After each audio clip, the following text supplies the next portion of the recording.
সম্প্রতি টেলিযোগাযোগ অধিদপ্তর থেকে নতুন একটি নিয়োগ বিজ্ঞপ্তি প্রকাশিত হয়েছে, যেখানে ২টি পদে সর্বমোট ৩১ জনকে নিয়োগ প্রদান করবে। এই পদ দুইটির ক্ষেত্রে বাংলাদেশের সকল জেলা থেকে নারী এবং পুরুষ এসএসসি এবং স্নাতক পাশে উত্তীর্ণ প্রার্থীরা আবেদন করতে পারবেন। আপনারা সরাসরি এই ওয়েবসাইটের মাধ্যমে আবেদন করতে পারবেন। আজকের এই ভিডিওতে আপনারা জানতে পারবেন কোন পদের ক্ষেত্রে শিক্ষাগত যোগ্যতা কী রকম, কিভাবে আবেদন করবেন, আবেদন করার পর কোন পদের ক্ষেত্রে কত টাকা প্রদান করতে হবে, কত তারিখ থেকে কত তারিখ পর্যন্ত আবেদন করতে পারবেন, আবেদন করার সময় কি কি কাগজপত্র লাগবে এবং এই পদগুলোর ক্ষেত্রে যে সুযোগ সুবিধা রয়েছে এই সবগুলো বিষয় সম্পর্কে বিস্তারিত জানতে পারবেন। সো পদ দুইটির ক্ষেত্রে বিস্তারিত জানতে হলে ভিডিওটি না টেনে সম্পূর্ণ দেখতে থাকুন। এখানে প্রথমের যে পদ সেটি হচ্ছে পিএ কাম কম্পিউটার অপারেটর, 14তম গ্রেডে বেতন স্কেল প্রদান করবে। পদের সংখ্যা হচ্ছে 6 জন। শিক্ষাগত যোগ্যতা হচ্ছে স্নাতক বা সমমানের ডিগ্রি। এছাড়াও অন্যান্য যোগ্যতার মধ্যে রয়েছে মাইক্রোসফট অফিস বিষয়ে প্রশিক্ষণপ্রাপ্ত হতে হবে এবং কম্পিউটার মুদ্রাক্ষরে বাংলায় 25 এবং ইংরেজিতে 30 শব্দের গতি থাকতে হবে প্রতি মিনিটে। অফিস সহায়ক পদে 25 জনকে নিয়োগ প্রদান করবে, 20তম গ্রেডের বেতন স্কেল। এই পদের ক্ষেত্রে শিক্ষাগত যোগ্যতা হচ্ছে এসএসসি বা সমমানের পরীক্ষায় উত্তীর্ণ। এই পদ দুইটির ক্ষেত্রে বয়স গণনা হবে 1 মার্চ 2026 খ্রিস্টাব্দ তারিখ অনুযায়ী। আবেদনকারীর বয়স সর্বনিম্ন হচ্ছে 18 এবং সর্বোচ্চ 32 বছর। অনলাইনে আবেদনপত্র পূরণ করার সময় আপনাকে সকল শিক্ষাগত যোগ্যতা উল্লেখ করতে হবে, অর্থাৎ আপনার যে সর্বশেষ শিক্ষাগত যোগ্যতা রয়েছে সেটিও আপনাকে উল্লেখ করতে হবে। সকল পদের ক্ষেত্রে বাংলা, ইংরেজি, গণিত এবং সাধারণ জ্ঞান বিষয়ে লিখিত পরীক্ষায় অংশগ্রহণ করতে হবে। মৌখিক পরীক্ষার সময়, অর্থাৎ আপনি যখন লিখিত পরীক্ষায় উত্তীর্ণ হবেন এরপরে মৌখিক পরীক্ষার সময় আপনাকে সকল প্রকার সনদের মূল কপি এবং ডাউনলোডকৃত অ্যাপ্লিক্যান্ট কপি প্রদর্শন করতে হবে।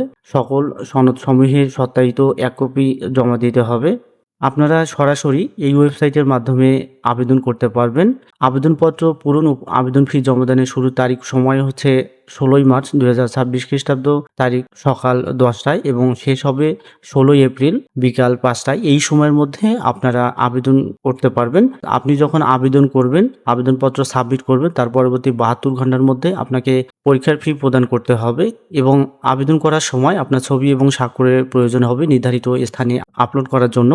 সেক্ষেত্রে এখানে ছবি এবং স্বাক্ষরের সাইজ দেওয়া রয়েছে, এটি আপনারা দেখে নেবেন এবং এই অনুপাতে আপনি ছবি এবং স্বাক্ষর রিসাইজ করবেন। তো আবেদন ফি প্রদান করার ক্ষেত্রে যে কোনো টেলিটক প্রিপেইড মোবাইল নম্বরের মাধ্যমে 2টি এসএমএস করে পরীক্ষার ফি প্রদান করতে হবে।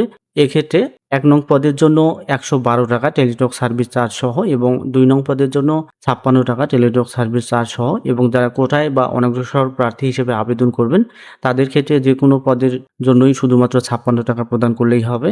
এই টাকাটা যে 2টি এসএমএস এর মাধ্যমে আপনারা প্রদান করবেন সেই প্রসেসটা এখানে দেখানো হয়েছে। এটি আপনারা অবশ্যই ফলো করবেন এবং এই অনুপাতে এসএমএস করবেন। তবে এখানে যে ইউজার আইডি দেওয়া রয়েছে এই ইউজার আইডি আপনারা আবেদন ফর্মে পেয়ে যাবেন। সেখান থেকে ইউজার আইডি দিয়ে আপনারা এসএমএস করতে পারবেন। পরবর্তীতে যারা যোগ্য প্রার্থী হিসেবে বিবেচিত হবেন তারা এই ওয়েবসাইটের মাধ্যমে এডমিট কার্ড ডাউনলোড করতে পারবেন। আপনার এসএমএস এ প্রেরিত ইউজার আইডি এবং পাসওয়ার্ড দেয়া থাকবে, সেই ইউজার আইডি এবং পাসওয়ার্ড ব্যবহার করেই মূলত এডমিট কার্ড ডাউনলোড করতে পারবেন এবং যদি কোনো ক্রমে আপনার ইউজার আইডি বা পাসওয়ার্ড হারিয়ে যায় বা পুনরুদ্ধার করতে চান সেক্ষেত্রে এই প্রসেসে আপনাকে পুনরুদ্ধার করতে হবে এবং এই বিজ্ঞপ্তিটি বা এই সার্কুলারটি আপনারা এই ওয়েবসাইটগুলোতে পেয়ে যাবেন। এছাড়াও এখানে যে কিউআর কোড দেওয়া রয়েছে এটি স্ক্যান করে আপনারা ডাউনলোড করতে পারবেন, অথবা এই ভিডিও ডিসক্রিপশনে সার্কুলার ডাউনলোড লিঙ্ক এবং আবেদনের লিঙ্ক দুটোই দেওয়া থাকবে। আপনার প্রয়োজন মতো সার্কুলার ডাউনলোড এবং আবেদন করতে পারবেন।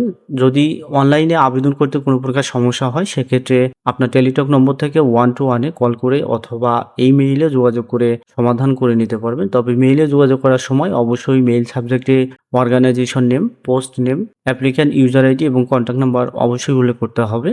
এরপরে এখানে নিচে প্রার্থীর যোগ্যতা যাচাই সম্পর্কে বলা হয়েছে, অর্থাৎ লিখিত পরীক্ষায় উত্তীর্ণর পর মৌখিক পরীক্ষার সময় আপনাকে সকল কাগজপত্রের মূল কপি প্রদর্শন পূর্বক এক সেট সত্যায়িত ফটোকপি দাখিল করতে হবে। সেগুলো এখানে উল্লেখ করা রয়েছে, যেমন প্রার্থীর সকল শিক্ষাগত যোগ্যতা সনদপত্র, আপনি যদি অভিজ্ঞতা দিয়ে থাকেন সেক্ষেত্রে অভিজ্ঞতা সনদপত্র সহ, নাগরিকত্বের সনদপত্র এবং কোটার প্রমাণপত্রের সত্যায়িত কপি, ইউনিয়ন পরিষদ থেকে চারিত্রিক সনদপত্র, জাতীয় পরিচয়পত্রের সত্যায়িত কপি এবং অনলাইনে পূরণকৃত আবেদনপত্রের মূল কপি অবশ্যই জমা দিতে হবে।